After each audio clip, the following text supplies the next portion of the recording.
ید بیضا وغیرہ معجزات لے کر دنیا میں تشریف لائے۔ تمام انبیاء اور رسولوں کے بارے میں فرمایا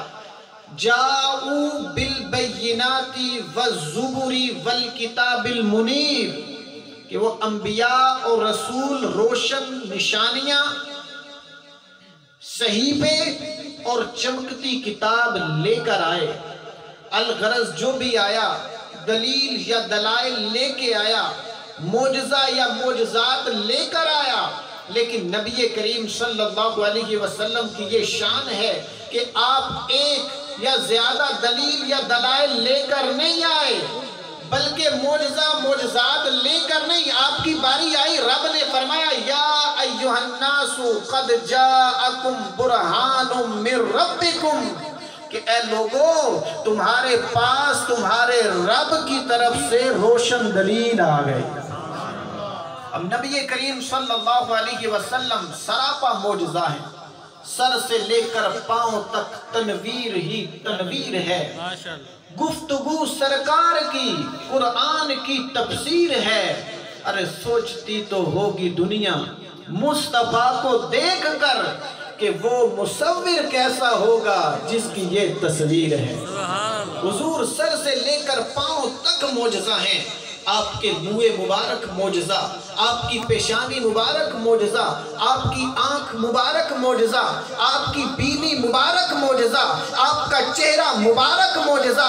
آپ کا دہن مبارک معجزہ، دہن مبارک کے اندر موجود لعاب دہن مبارک معجزہ، آپ کی پیشانی مبارک معجزہ، آپ کا سینہ مبارک معجزہ، آپ کا پسینہ مبارک معجزہ، اور آپ کے قدم لگ گئے تو آپ کے قدموں کی برکت سے آپ کا مدینہ بھی معجزہ ہے۔ سیدی اعلیٰ حضرت بھی لکھتے ہیں نا کہ معجزے انبیاء کو خدا نے دیے، معجزے انبیاء کو خدا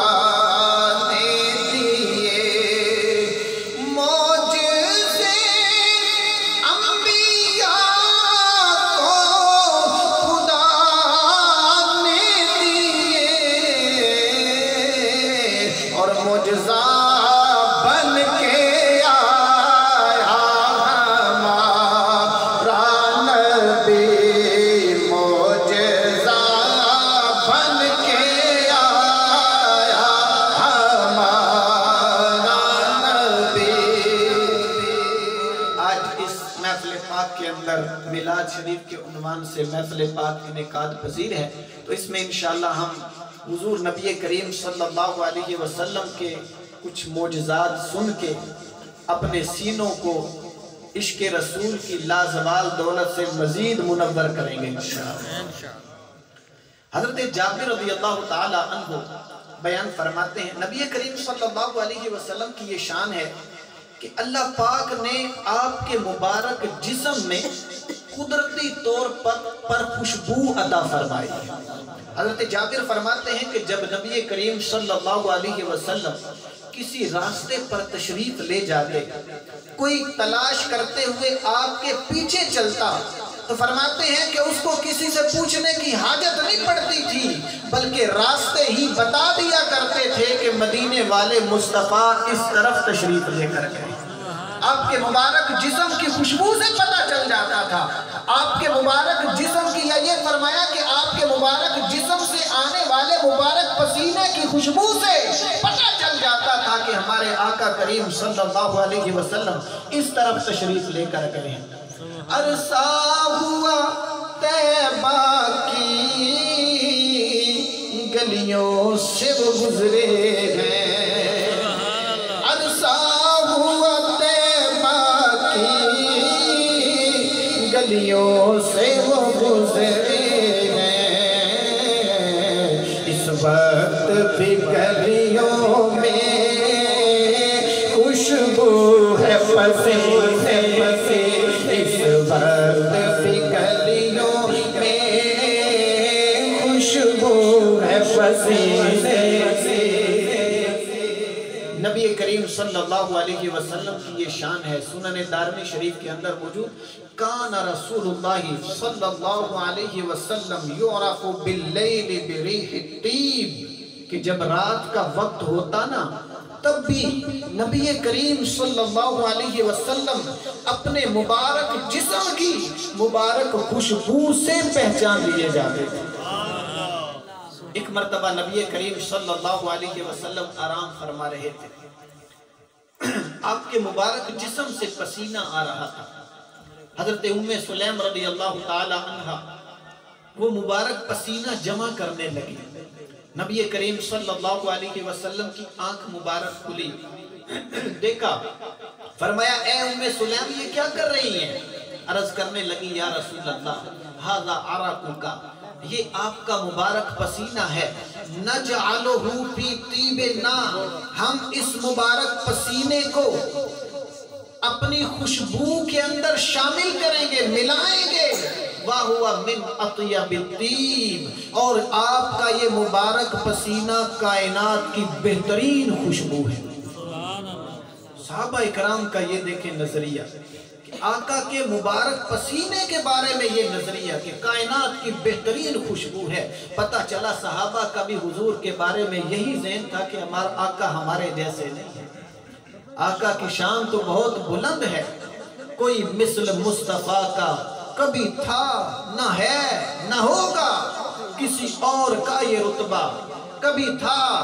نہ ہے نہ ہوگا، کسی وہم نے صدا دی کہ حضور کا مماثل، تو یقین پکار اٹھا، کبھی تھا نہ ہے نہ ہوگا، کبھی تھا نہ ہے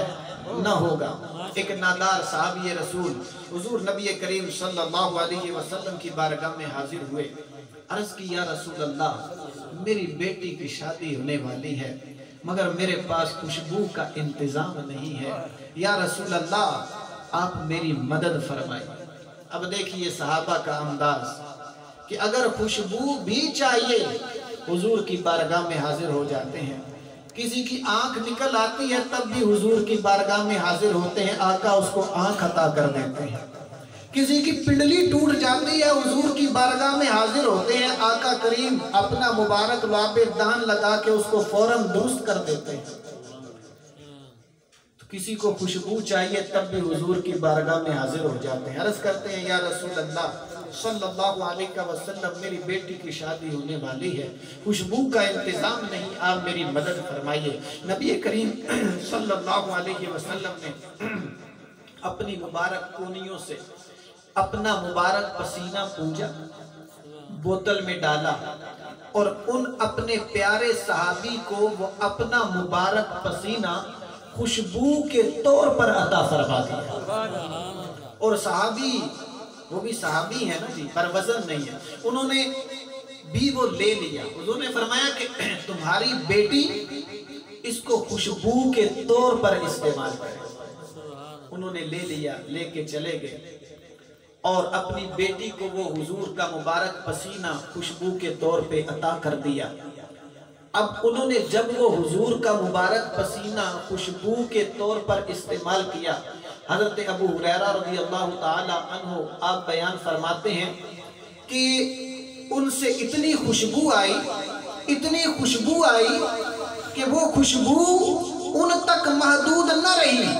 ان کے گھر تک محدود نہ رہی، بلکہ فرماتے ہیں کہ جب وہ حضور کا مبارک پسینہ خوشبو کے طور پر استعمال کرتے تھے تو اہل مدینہ تک اس کی خوشبو پہنچا کرتے تھے،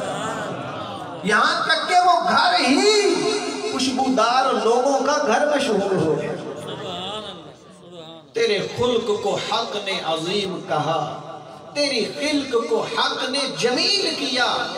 کوئی تجھ سا ہوا ہے نہ ہوگا شہا،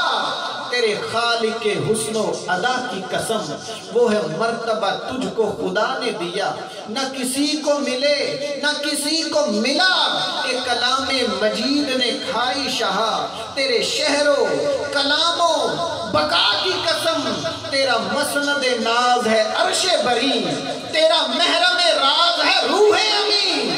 تو ہی سرور ہر دو جہاں ہے شہا، تیرا مثل نہیں ہے خدا کی قسم، تیرا مثل نہیں ہے خدا کی قسم۔ یہ شان ہے نبی کریم صلی اللہ علیہ وسلم کی۔ حضرت عتبہ بن فرقد رضی اللہ تعالیٰ عنہ صحابی رسول ہیں، ان کی زوجہ محترمہ حضرت ام عاصم رضی اللہ تعالیٰ عنہ بیان فرماتی ہیں کہ ہم عتبہ کے ہاں 4 بیویاں تھیں، اور ہم میں سے ہر ایک کوشش کرتی تھی عتبہ کی خوشی کے لیے زیادہ خوشبودار رہنے کی، ہر ایک کوشش کرتی کہ وہ زیادہ خوشبودار رہے، لیکن فرماتی ہے کہ پھر بھی جو عتبہ کے مبارک جسم سے خوشبو آتی تھی نا، اللہ اللہ، وہ خوشبو بہت زیادہ ہوا کرتی تھی، یہاں تک کہ جب لوگوں میں جاتے نا تو لوگ بھی یہ کہنے پر مجبور ہو جاتے کہ جیسی خوشبو عتبہ کے پاس سے آتی ہے نا، ایسی خوشبو ہم نے کبھی سونگھی ہی نہیں ہے۔ فرماتی ہے ایک دن میں نے پوچھ لیا کہ اے عتبہ، آپ کون سی خوشبو لگاتے ہیں؟ ہم آپ کی خوشی کے لیے خوشبودار ایک دوسرے سے بڑھ چڑھ کے خوشبو لگاتی ہیں، لیکن پھر بھی آپ کی خوشبو غالب ہی رہتی ہے، زیادہ ہوتی ہے، آپ کون سی خوشبو لگاتی ہیں؟ حضرت عتبہ نے آگے کیا بیان فرمایا؟ فرماتے ہیں کہ نبی کریم صلی اللہ علیہ وسلم کی ظاہری حیات مبارک کا زمانہ تھا، اللہ اللہ، حضور کی حیات ظاہری کا زمانہ تھا، حضور کے عہد مبارک کی بات ہے، میرے جسم پہ پھوڑے پھنسیاں نکل آئے، میں اپنے مرض کی شکایت لے کے حضور کی بارگاہ میں حاضر ہوا، میرے آقا کریم صلی اللہ علیہ وسلم نے مجھے ارشاد فرمایا کہ اپنے کپڑے اتار دو۔ فرماتے ہیں میں نے کپڑے اتار دیے، کپڑے اتار کے اپنا ستر چھپا کے حضور کے قدموں میں حاضر ہو گیا، بیٹھ گیا۔ نبی کریم صلی اللہ علیہ وسلم نے فَنَفَسَ فِي يَدِهِ، حضور نے اپنا مبارک لعاب دہن، اللہ اللہ، مبارک لعاب دہن نکالا، اپنے ہاتھ مبارک پہ ڈالا۔ فرماتے ہیں میرے پیٹ پہ اور میری پیٹھ پہ اپنا لعاب دہن مبارک لگا دیا۔ ارے حضور کے لعاب دہن مبارک کا میرے جسم پہ لگنا تھا، رب تعالیٰ نے میری بیماری کو بھی دور کر دیا، اور نہ صرف بیماری دور ہوئی بلکہ اس وقت سے میرے جسم سے خوشبو بھی پیدا ہو گئی۔ یہ شان ہے، نہ بیماری صرف دور ہوئی بلکہ فرماتے ہیں کہ اس وقت سے میرے جسم سے خوشبو بھی پیدا ہو گئی۔ یہ شان ہے نبی کریم صلی اللہ علیہ وسلم کی۔ کوئی مثل مصطفیٰ کا کبھی تھا نہ ہے نہ ہوگا، کسی اور کا یہ رتبہ کبھی تھا نہ ہے نہ ہوگا، کسی وہم نے صدا دی کہ حضور کا مماثل، تو یقین پکار اٹھا کبھی تھا نہ ہے نہ ہوگا۔ تو یہ شان ہے آقا کریم صلی اللہ علیہ وسلم کی۔ اللہ پاک ہمیں بھی اپنے نبی کریم صلی اللہ علیہ وسلم سے والہانہ عشق و محبت نصیب فرمائے، اور حضور نبی کریم صلی اللہ علیہ وسلم کی سیرت طیبہ کے مطابق اللہ پاک ہمیں اپنی زندگی گزارنے کی توفیق نصیب فرمائے۔ پیارے بھائیو، ہم عشق رسول کا دعویٰ تو کرتے ہیں، لیکن یہ دعویٰ حقیقت میں سچا تب ہی کہلائے گا جب ہم اس دعوے کے تقاضوں کو بھی پورا کریں گے۔